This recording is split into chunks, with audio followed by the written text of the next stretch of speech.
شهر رمضان الذي أنزل فيه القرآن.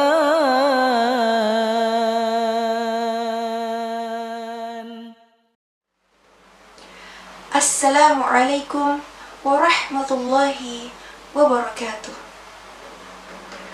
Alhamdulillahi hamdan katsiran tayyiban mubarakan fih mubarakan alaihi kama yuhibbu rabbuna wa yarda. Asyhadu an la ilaha illallah wahdahu la syarika lah wa asyhadu anna Muhammadan abduhu wa rasuluh. Allahumma salli wa sallim wa barik ala sayyidina Muhammad wa ala alihi wa ashabihi wa man tabi'ahum ila yaumil qiyamah. Amma ba'd. Tiada kata yang paling pantas kita ucapkan dan tiada ucapan yang paling syahdu kita ungkapkan selain kata hamdalah. Syukur tak berujung atas nikmat tak berbatas yang masih Allah titipkan kepada kita. Salawat serta salam tak lupa kita haturkan kepada junjungan kita Nabiullah Muhammad SAW.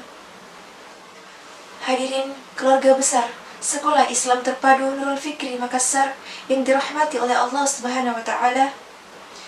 Insyaallah pada kesempatan yang mulia kali ini, di hari ke-17 Ramadan ini, saya akan menyampaikan sedikit tentang nuzulul Quran. 17 Ramadan seringkali dikaitkan dengan peristiwa yang sangat agung dalam sejarah kaum muslimin, yaitu nuzulul Quran. Jika diterjemahkan dalam bahasa Indonesia, maka nuzulul Quran memiliki makna peristiwa turunnya Al-Quran. Namun sangat banyak sekali pendapat mengenai waktu pertama kali Al-Quran diturunkan. Ada yang mengatakan pada malam 17 Ramadan, 21, 25 Ramadan, 27, dan sebagainya.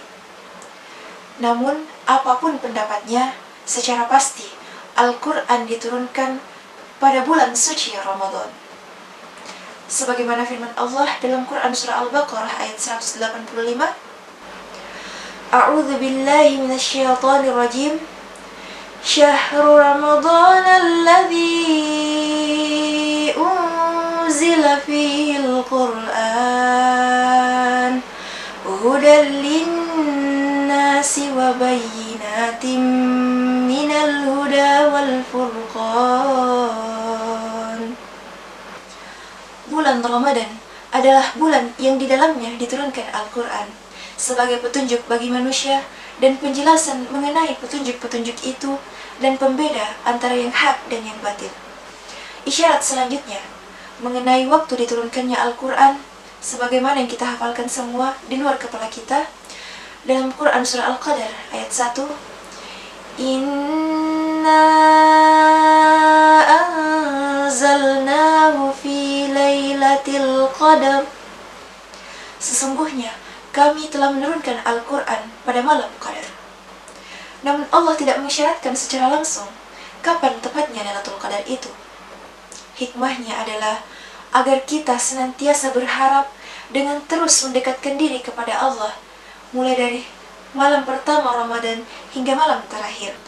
Terlepas dari kapan dan bagaimana proses yang sebenarnya mengenai pertama kali Al-Quran diturunkan, Wallahu a'lam, hanya Allah yang tahu. Yang perlu kita tahu bahwa nuzulul Quran bukan hanyalah momentum atau peristiwa sejarah, akan tetapi peristiwa ini harus menjadi renungan bagi kita. Bagaimana hubungan kita dengan Al-Quran? Apakah kita masih merasa bahwa Al-Quran hanyalah beban bagi hidup kita? Sehingga terkadang rasa-rasanya hanya sedikit waktu yang kita luangkan untuk membersamainya dari 24 jam yang kita miliki. Coba kita cek Quran surah Thaha ayat 2. Allah berfirman, Ma anzalna 'alaikal Qur'ana litashqa. Kami tidak menurunkan Al-Quran ini kepadamu agar kamu menjadi susah.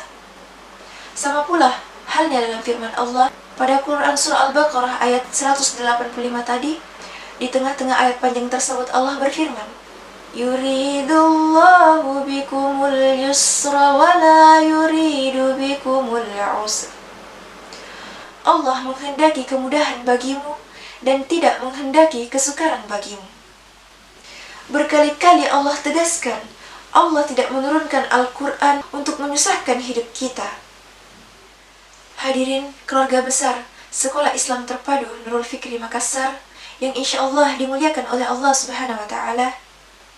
Saat ini saya ingin mengajak semuanya, terutama diri saya pribadi, untuk mengubah mindset kita terhadap Al-Quran.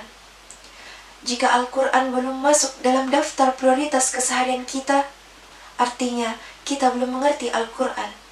Karena semakin kita mengerti Al-Quran, semakin kita butuh kepadanya. Karena Allah telah menjelaskan bahwa Al-Quran adalah hudan linnas, petunjuk bagi manusia. Al-Quran adalah guidance, Al-Quran adalah kompas yang bisa menuntun kita untuk sampai kepada Allah dalam keadaan yang diridhoinya.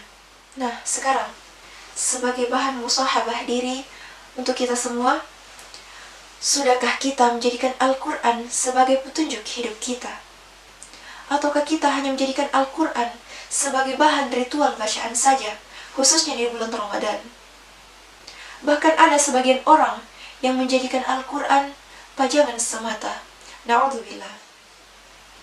Jika kita masih sampai pada tahap menjadikan Al-Quran sebagai bahan ritual bacaan saja, maka kita belum sampai pada tujuan utama Al-Quran diturunkan. Jadi, jika kita ingin menjadikan Al-Quran sebagai petunjuk hidup kita, maka jangan hanya membacanya, tapi pelajari semampu yang kita bisa. Pelajari maknanya. Kita bisa belajar dari banyak kajian-kajian Al-Quran, sedikit demi sedikit, sehingga akhirnya kita tersadar bahwa Al-Quran adalah sesuatu yang sangat indah. Al-Quran adalah anugerah dari Allah. Al-Quran adalah hadiah dari Allah. Al-Quran adalah petunjuk karena Allah sayang kepada kita. Jadi mulai dari sekarang, jika kita punya masalah dalam hidup, cari dalam Al-Quran, keluarkan ayat-ayatnya, karena tentu kita tidak ingin menjadi seorang hamba yang sombong, seorang hamba yang kepedean dalam menjalani hidup, seolah-olah kita tahu akan segalanya dan tak lagi butuh bimbingan Allah.